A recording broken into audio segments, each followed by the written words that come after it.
Good morning, ladies and gentlemen. I just wanted to say good morning. Today we're going to be talking about creating rotations of figures.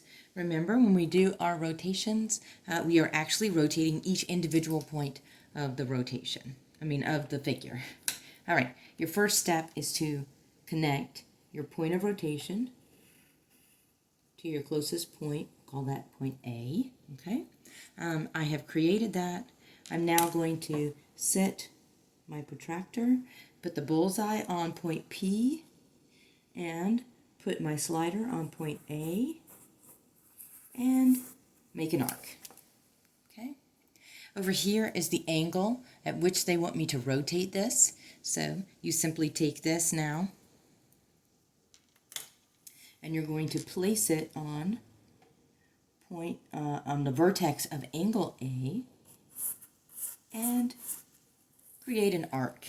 Notice I didn't move my slider, so this is actually from here to here, and here to here is the same distance from here to here. Yes? Everybody agree with that? Okay. Now I've created two new points. Here's point 1 and here's point 2. I'm going to now find the distance between point 1 and point 2. So here's 1 and 2. I'm going to place my protractor on point 1 and my slider to point 2.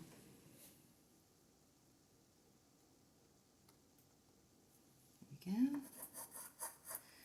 All right, and that would be the distance from here to here. I'm now going to come to point A on my figure, and I'm going to do an intersection so that here should be my point A sub 1. Okay, so this should be the same distance from here to here as it is from here to here, and this distance from here to here should be the same from here to here.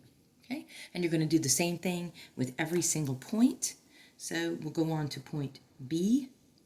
I'm going to go ahead and just to keep it sane, I'm going to erase my first work just so that you don't get confused.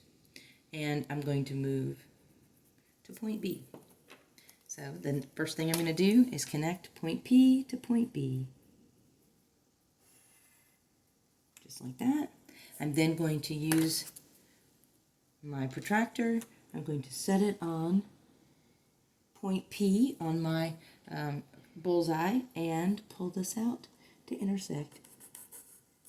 Oops, a little far. To point B. There we go. All right, so now I'm going to make an arc, just like that. I'm going to move over to my vertex for angle A. You might notice that it's a little bit longer than my angle, and that's okay. I can extend my angle pretty easily. Oops, I should probably hold that part down. I've extended my angle, and here I'm going to extend my angle again, just to make sure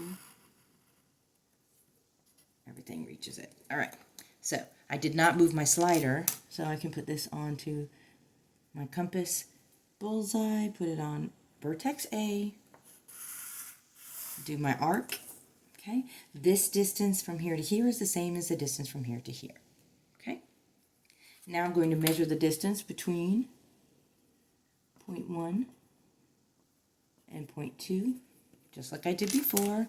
Set my compass here, and my slider here. Oh, it's a little far. Nope. There we go. Maybe that's it. There we go. So that would be the right distance. Come to point B.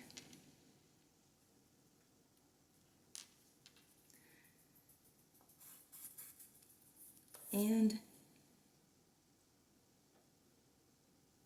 here would be B prime. Okay. And now moving on to C.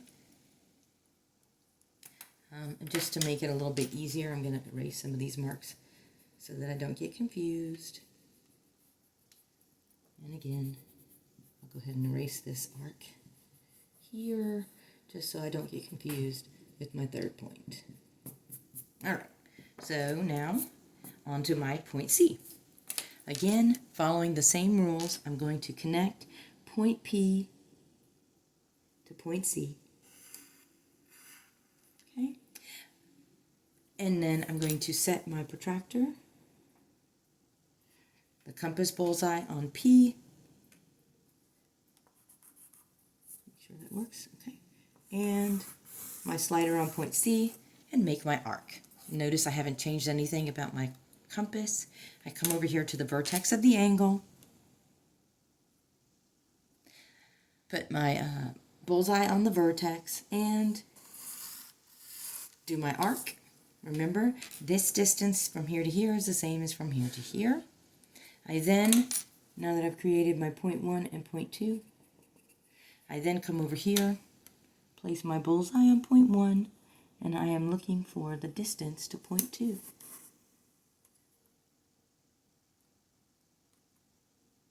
Maybe, there we go. Will that work? Okay, perfect. Now I move over here to point C.